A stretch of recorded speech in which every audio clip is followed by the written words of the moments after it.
Добрый день, уважаемые зрители. Сегодня у нас очередной подкаст, снова про machine learning, но сегодня уже более спецификally MLOps. И у нас в гостях инженер по MLOps Джалалидин Султанов, является Google Developer экспертом с 2023 года. Сегодня, надеюсь, будет очень много интересных вопросов, ответов. Может, вы подчеркнете из этого интересное. Да, воскресный день, да, все отдыхаем, но отдых должен быть продуктивный. Итак, Джалал, добро пожаловать. Спасибо, что присоединились к нам. Вы можете сначала о себе рассказать? Да, спасибо, Мухаммед, за этот подкаст. Я сегодня хотел бы рассказать про мой pet project, но сначала немного про себя. Меня зовут Джилал, я занимаюсь MLOps. Сейчас обучаюсь в программе магистратуры по AI-инженерии в Германии. И вот, также параллельно занимаюсь проектами ML, и в этом проекте я использовал все необходимые практики для упрощения, ускорения, для поддерживания модели машинного обучения, которые предназначены для обнаружения нежелательного контента. Вообще, в целом, я верю, что тема модерации очень актуальная, тем более в условиях растущего объема производимого контента от стороны пользователей. И также с развитием технологий интернета люди начали выкладывать все больше контента, изображений, видео. И это очередным образом делает процесс модерацию очень сложный. И поэтому такого рода автоматизированные методы модерации с помощью машинного обучения играют очень важную роль. Вообще, в целом, модерация контента исходит от того, что это является ключевой задачей для любой платформы, которая предоставляет возможность выкладывать своим пользователям свой собственный контент. И также безопасность и дружелюбность среда являются основными требованиями к таким платформам. И поэтому тут очень важно, то есть MLOps, такие автоматизированные методы модерации играют очень важную роль. Есть несколько факторов, которые а, делают задачу модерации очень сложной и нетривиальной. Это то, что может считаться неподобающим контентом в одной стране, может не считаться в другой стране. То есть это исходит от того, что очень много людей загружают очень много данных, и эти данные варьируются между собой по разным параметрам. И это как раз, в свою очередь, делает процесс модерации очень сложный. И поэтому нам нужно использовать такие методы MLOps, использовать машинное обучение, чтобы упрощать такого рода процессы модерации. А как разработчик машинного обучения я решил построить такую систему модерации, где модель машинного обучения могла бы помогать или упрощать работу людей в процессе модерации.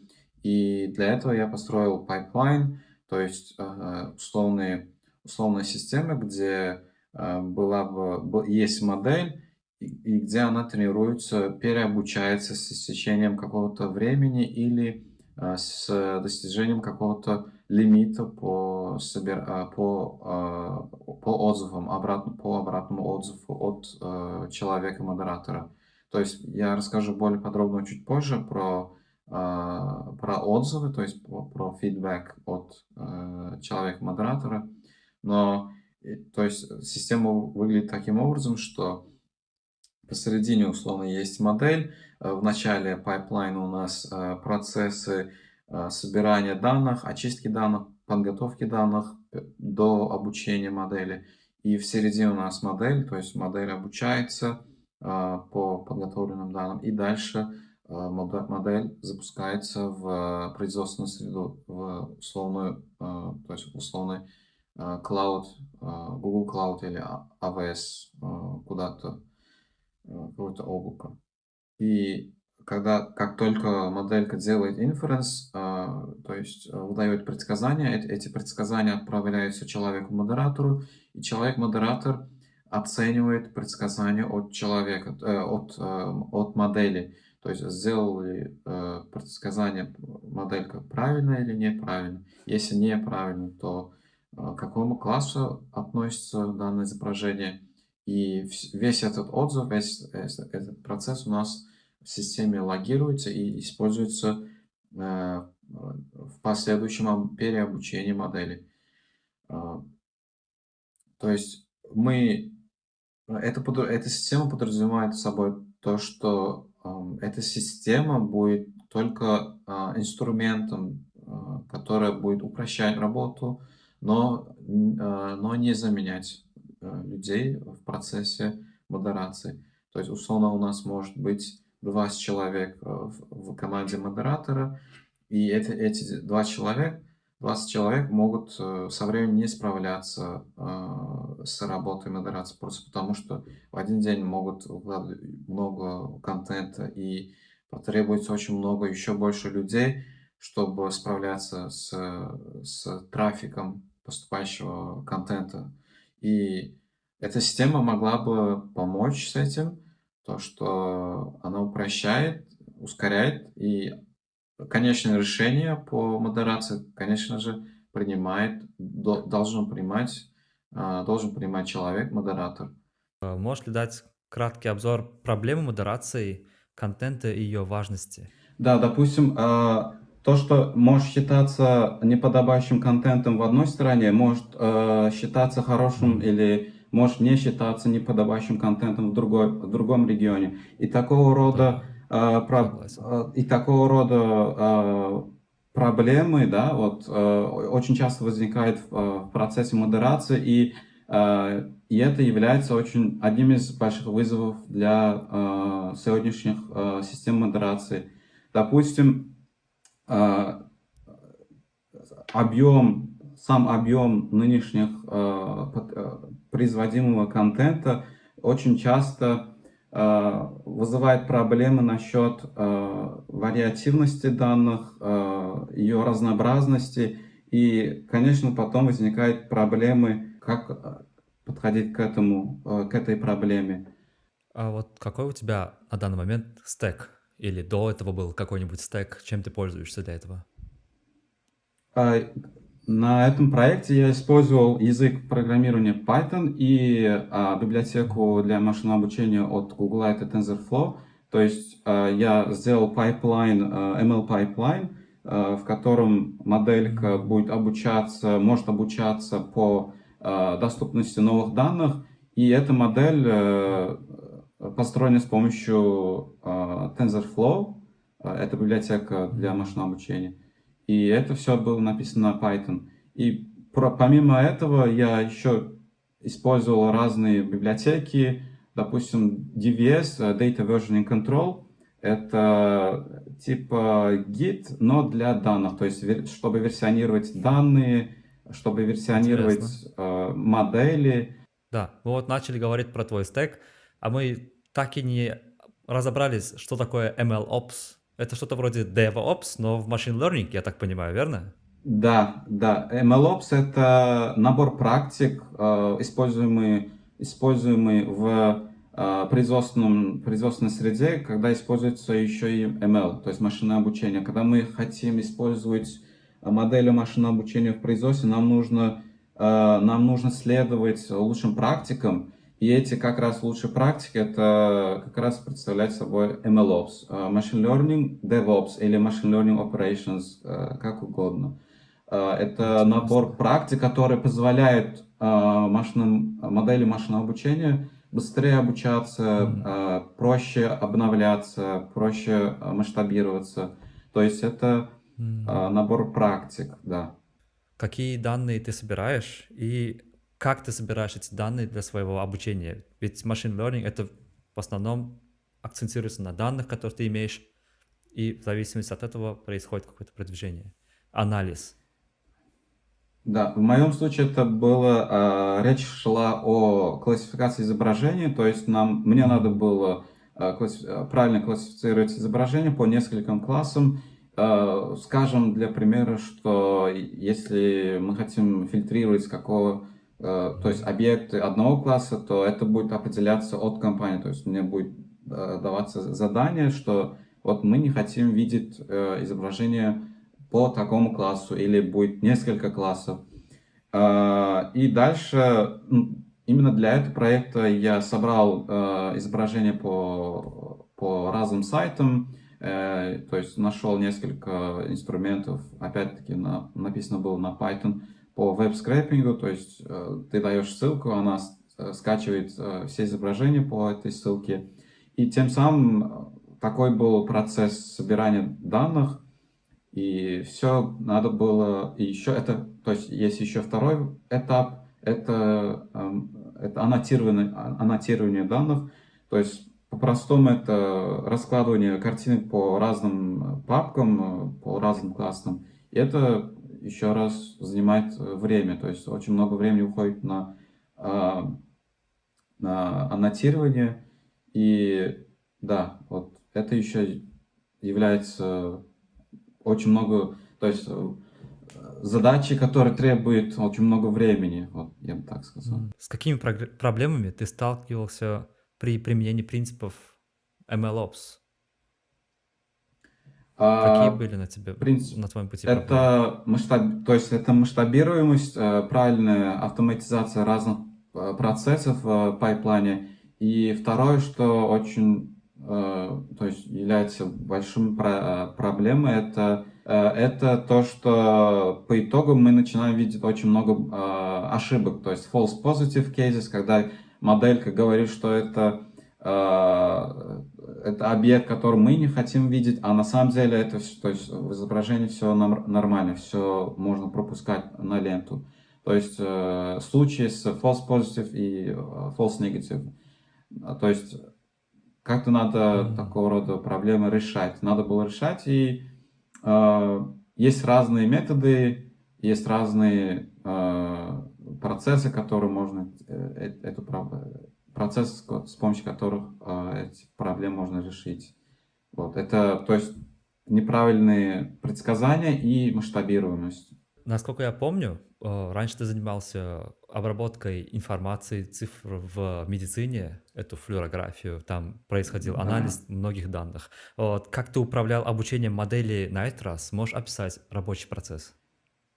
На этот раз, то есть для этого проекта я тренировал модели в Google Colab, то есть Google Colab это разработческая среда для в основном тренировки моделей, больших моделей.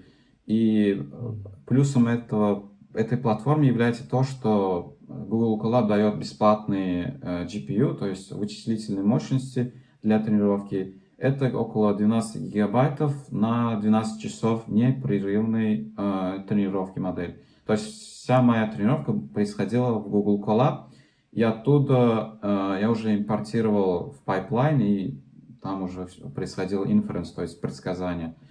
Сам процесс тренировки выглядел таким образом, что все собранные данные я импортировал в Google Drive, и оттуда уже потянул к Google Colab, и в Google Colab непосредственно происходило самообучение. И в конце обучения там выдается, то есть ты должен сохранить модельку и просто загружаешь и дальше кидаешь в пайплайн. Следующий вопрос такой поступил. Вот ты сказал про DVT, что-то похожее на Git. Как происходит Да. именно версионирование в проекте в этом DVT? И зачем это нужно? То есть DVC это расшифруется как DVC. Data Versioning Control. Да, DVC. Хорошо. Это прямо выглядит как гид, но для данных. То есть данных имеется в виду датасет, изображение, там, файлы, Мгм. модели. Почему? Просто потому что, опять-таки, мы хотим версионировать, иметь в архиве все версии, которые у нас были, то есть версии модели, версии датасетов, или хотя бы их разница, в чем была разница от первой итерации и второй итерации. Она выглядит таким образом, что там есть точка DVC ignore. В DVC ignore ты записываешь, какие файлы ты хочешь игнорировать. Прям И как git ignore. да, как git ignore. И еще можно указать путь, где ты хочешь хранить свои модели. То есть это может быть Google Drive, это может Azure или S3 bucket, или еще где-то, или может быть у тебя на компьютере ты хочешь сохранять эти данные. Такой же процесс, но для данных. В моем случае я Но вопрос, использовал... Ага. почему не использовать просто git, если он делает почти то же самое? Git просто потому, что Git не позволяет большие файлы, по-моему, 250 мегабайтов, да, или еще чуть меньше. Но DVC, он позволяет хранить еще больше данных. И у него Понятно. больше гибкости, больше опций для больших файлов, так скажем. Все верно, понятно. Следующий вопрос такой. Как ты развернул модель и какие инструменты использовал для мониторинга? Я развернул это с помощью докера, то есть я написал какой-то докер файл и в нем указал все инструкции, которые нужны для развертывания пайплайна. И это, ну то есть я особо не развертывал где-то на облаке, а чисто сделал так, чтобы это было примером для начинающих программистов в машинном обучении, и чтобы это было для них примером для обучения, для референс, так скажем. А, а сам докер файл вот это написан, можно использовать уже где угодно. Можно на AWS, можно на Google Cloud. То есть процесс будет почти так, одинаковым. Да. То Да, есть для я так понимаю, развертывания. да. Ничего сложного, особенного такого критического здесь нет. Главное просто понимать, Да, как все да, происходит, куда, какие да, конфигурации да. ставить. Какие аспекты твоей стратегии MLOps оказали наибольшее влияние на масштабируемость, о которой ты говорил, и надежность именно проекта? Надежность, также в ML пайплайне вообще, чтобы вообще, когда ты следуешь, когда разработчик следует лучшим практикам, он также должен туда включить юнит-тесты, разные юнит-тесты для вообще софтвера, самого пайплайна и также для ML-модели. Для Тестирование ML-модели ML-модели? да, тестирование ML-модели. И там есть разные методы, в основном две. Это первый тип юнит-теста для модели. Это когда ты просто делаешь mock-up для модели, то есть ты делаешь assertion и смотришь, выдает ли моделька output в правильном формате, в правильном Ну да. версии, там, формате. И также с инпутом, то есть принимает ли твоя моделька input, как это было раньше. И второе это integration тест, когда ты условно, у тебя есть тест-сет, тест-датасет, и ты смотришь, получается ли получать, то есть выдавать такие же хорошие результаты с новой моделькой, которую ты вот только натренировал, и ты хочешь, который ты хочешь задеплоить в продакшн, ты смотришь эту модельку. Выдает ли она больше threshold, ожидаемого threshold. Это в основном про integration тест. Если проходит, то CI/CD проходит дальше, и моделька развертывается уже на продакшн. То есть мы смотрим, можем ли получить еще больше или хотя бы больше минимума ожидания. да. А какие ошибки чаще всего встречаются при реализации MLOps и как тебе удалось их избежать? Это байс, классический байс в тренировке, когда ты тренируешь классифицировать по одному объекту условно, да, и ты начинаешь видеть, что он почему-то кидает в бан или, то есть не проводит дальше изображения не обидные, да, вот нормальные изображения. То есть он думает, что тут, Ну, окей. тут, да, тут что-то плохое, и он делает бан.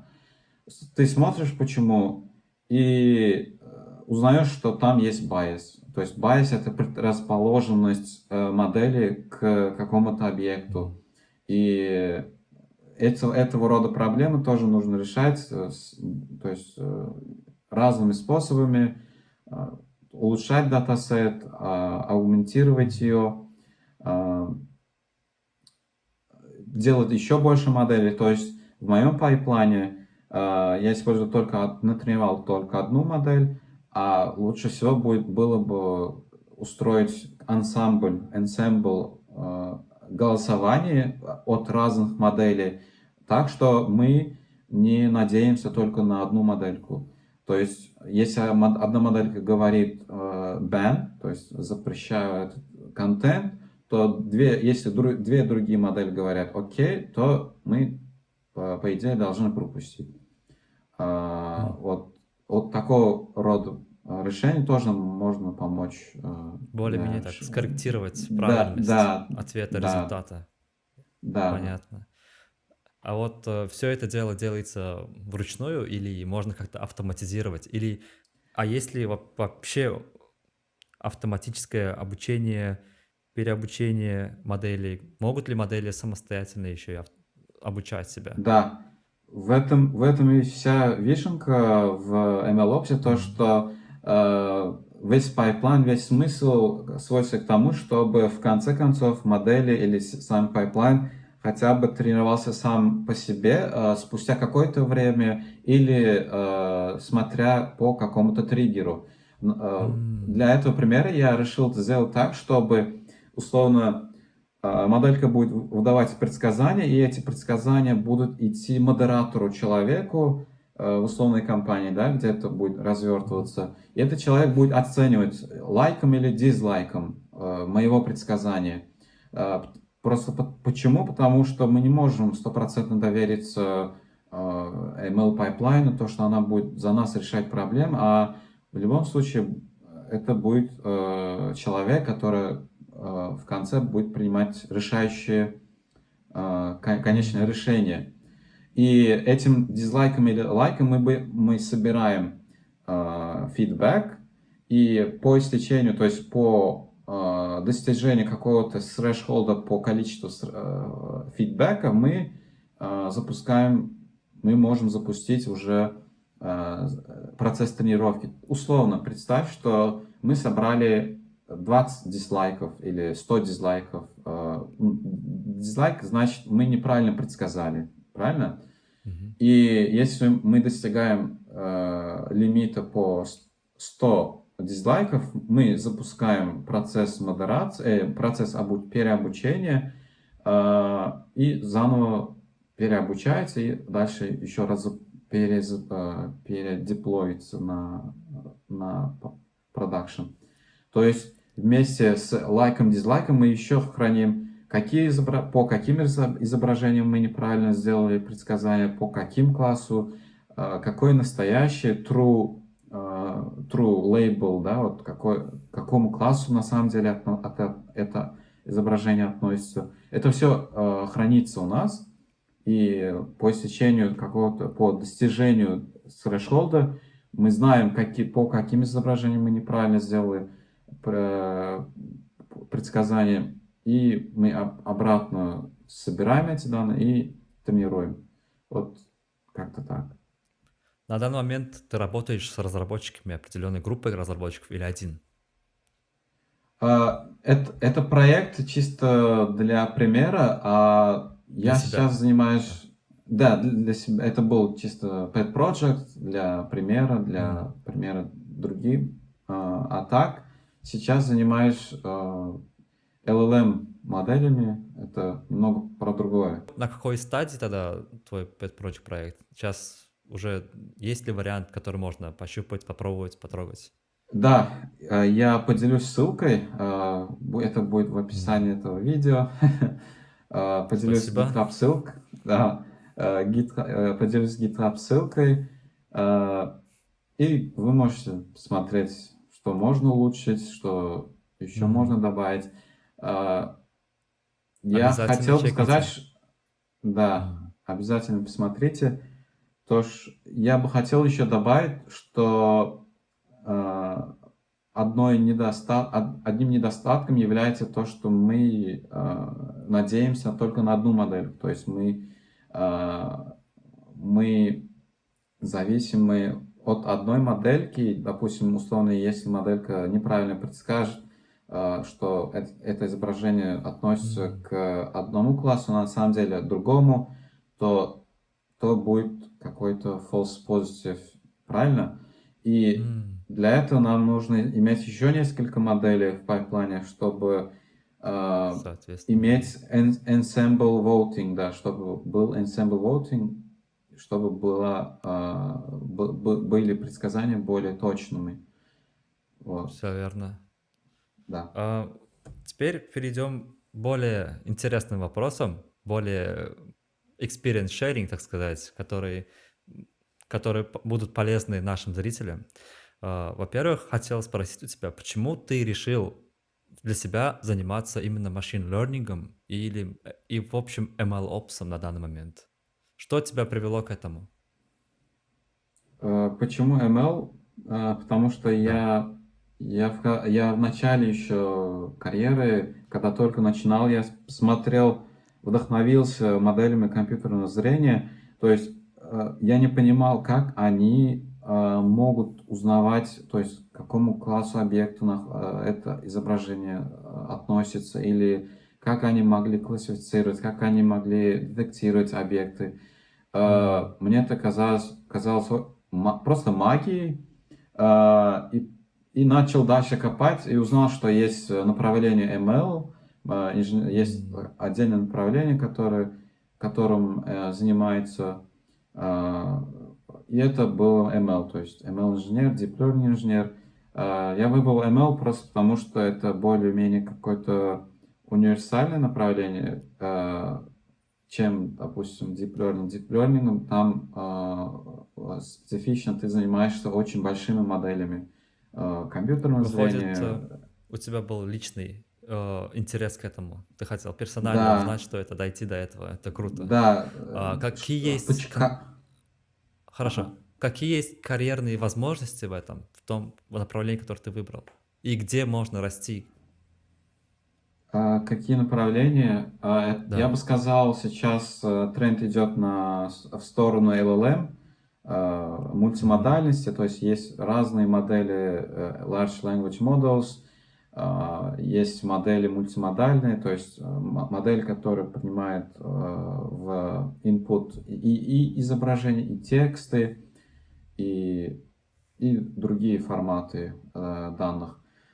Я бы сказал, надо начинать с низов, то есть с фундамента, и дальше уже смотреть, в какую сторону можно развиваться. Это зависит М, от человека, что он любит. Хорошо. Да, есть компьютерное зрение, есть LLM, вот нынешний тренд. Вот, как-то так. Какие источники, книжки, допустим, курсы мог бы ты реально железобетонно посоветовать тем, кто начинает свой путь в machine learning, в искусственном интеллекте, тот, кто ищет себя в этом направлении, так как на данный момент, 24 год, такой бум произошел, то, что все на ИИ переходят, все изучают ИИ, даже в университетах появляются факультеты по ИИ. Что стоит изучить? Вопрос такой. Есть несколько книжек, которые очень будут полезны для начинающих программистов в искусственном интеллекте по машинному обучению. Мгм. Это Grokking Deep Learning. Я забыл, М, как называется автор этой Грокаем. книжки. Grokking Есть Deep такие. Learning, да. Один Есть единственный автор, Grok, да, да. который по другим языкам тоже делает грокинг, да. Да, По есть Grokking, Golang, по C++. да, там зайчики на картинке, на обложке М, нарисовано. И вот называется Grokking Deep Learning. Вот почитайте это, Хорошо, хорошо. будет очень полезным. Есть еще Mathematics for Machine Learning. Я тоже поделюсь ссылкой на книжку. Да. Много PDF, много бесплатных PDF, которые вы можете скачать, распечатать. Вот. М. Две А насчет книги курсов, посоветую. курсы какие-нибудь? Курсов. Или делать просто проекты делать? Есть курс от Andrew NG. Это курс по MLOps. Этот курс находится в М, Coursera. Ты туда заходишь, можно зарегистрироваться. И я мгм. помню, в 2023 получил, ну, то есть записался на этот курс, и они дают бесплатный курс, если ты напишешь сочинение, то есть если ты можешь объяснить, почему тебе это надо, почему Неплохо, неплохо. тебе это... Да, если ты сможешь объяснить, то они дают этот курс тебе за бесплатно. На самом деле это стоит около $200, но там обучают по основам MLOps, по основам ML для именно продакшн, с акцентом на продакшн. Какое портфолио тебе нужно собирать для этого? Как его собирать? Портфолио, я бы так сказал, вот Да. как раз таки этот проект, который вот по модерации, вы можете его посмотреть, сделать или улучшить его у себя. И я бы хотел так сказать, то, что для карьеры нам, то есть для всех это касается, не только для ML-инженеров, в Мгм. первую очередь нужно собирать портфолио из разных маленьких-маленьких проектов и собрать это в один репозиторий, то есть в один GitHub аккаунт, все это красиво оформить, объяснить, то есть обязательно нужно писать какие-то документации каждому проекту. А, И я бы так сказал, когда ты подаешь на какую-то работу, условно в ML-позицию, то они тебя спрашивают, как решать такого рода проблемы, как решать там проблему X, проблему Z, да, проблему Y. И М. ты начинаешь рассказывать. И самое главное, чтобы тебе, как сказать, чтобы ты сталкивался с этими проблемами в прошлом. И чтобы вообще знать, Иметь как в этом отвечать на опыт. это. Да, опыт. Уже И столкнуться с эти этими проблемами, понятно. да, и эти опыты можно искусственно, условно сказать, если искусственно создавать у себя на pet проекте и М. решать в условно, комфортной зоне, пока ты Понятно. готовишься, да. Математика, неужели она так важна в машинном обучении? Может быть, какая-то определенная область математики важна? Не изучать же все Да, правила да. из матанализа. Что-то определенное, может быть, нужно знать? Да, на самом деле для ML не стоит изучать всю математику, конечно, но стоит обратить внимание, изучить М. тему линейной алгебры. То есть линейная М, алгебра — это про Точно. матрицы, сложение матриц, умножение матриц. И по сути основная часть ML построена на этих матрицах линейной алгебры и partial derivatives, как это называется на русском, а, частичные деривативы, partial derivative. Yeah, I will say that. М, Да, Partial хорошо. derivatives. А есть ли определенные профессионалы, на которых ты стараешься равняться, у которых ты пытаешься многое узнать? Да, есть разные специалисты в этом направлении, ученые. Ученые — это, скажем, Ли Кун или Джеффри Хинтон — это Godfather, считается крестным отцом современного искусственного интеллекта. Так, М, есть разные инженеры, но на них подписан в основном на Твиттере, и вот стараюсь от них черпать Они часто Отлично. делятся своей литературой, делятся своим опытом, и это все обычно происходит в Твиттере. Да. Очень хорошо. Нам всем нужно иметь кого-то, на кого мы стараемся равняться, чтобы расти. Это все верно. Да. Есть еще пару вопросов.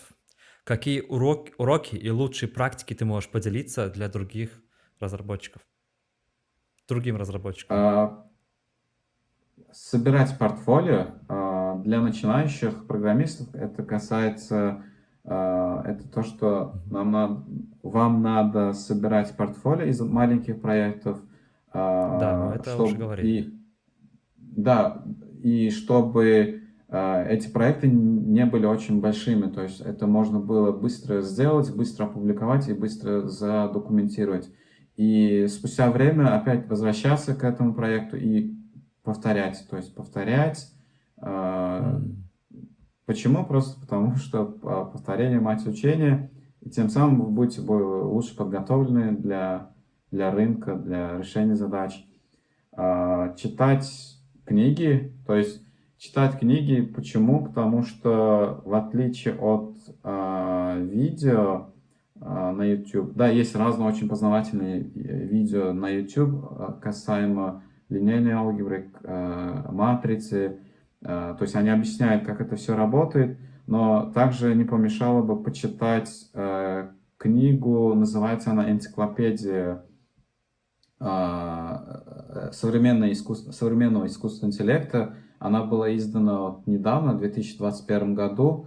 Она обновляется каждые 10 лет. То есть каждые 10 лет выходит обновление, и там описываются нынешние тренды и куда дальше будет идти этот рынок искусственного интеллекта, в чем будет тренд в будущем, через 5 лет, 10 лет. То есть новичкам стоит быть в курсе, быть осведомленными нынешними трендами и то есть знать примерно, куда будет идти дальше человечество именно в плане искусственного интеллекта.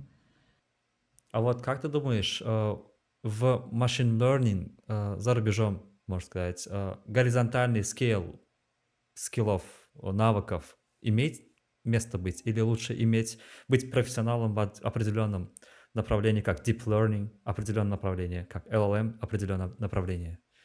Что более приоритетно?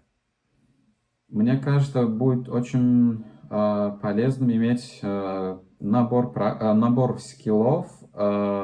Мгм. Да, условно, если мы говорим про ML, то речь идет не только речь часто идет не только о обучении модельки, но и о последующей развертывании где-то на облаке. И, соответственно, часто от таких инженеров ML спрашивают базовые знания облака, как работать с клаудом, как развертывать модели, М, работа с Понятно. CI/CD.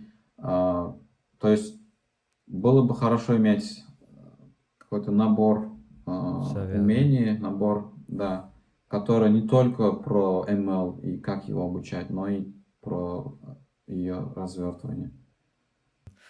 Есть ли какое-нибудь высказывание, цитата, которой ты вдохновляешься? Я не знаю, кто автор, но мне очень нравится это то, что не убивает нас, то делает нас сильными. Мне вот это очень нравится. Спасибо большое, что сегодня уделил нам время и рассказал Да, про такую вам. интересную вещь. Кстати, очень новую, модную, сейчас набирающую популярность и, кстати, важность вещь, как MLOps. С нами был Джалалидин Султанов. Э, Это видео будет доступно в YouTube, если просто на канале. И если будут дополнительные вопросы, оставляйте их в комментариях. Также вы можете связаться с Джалалом лично. Я думаю, он не будет против, не будешь же против ответить? Да. Ну вот. Ас- Все, спасибо вам большое. До следующих встреч. Спасибо, Джо. Да, увидимся. Пока. Спасибо. Пока.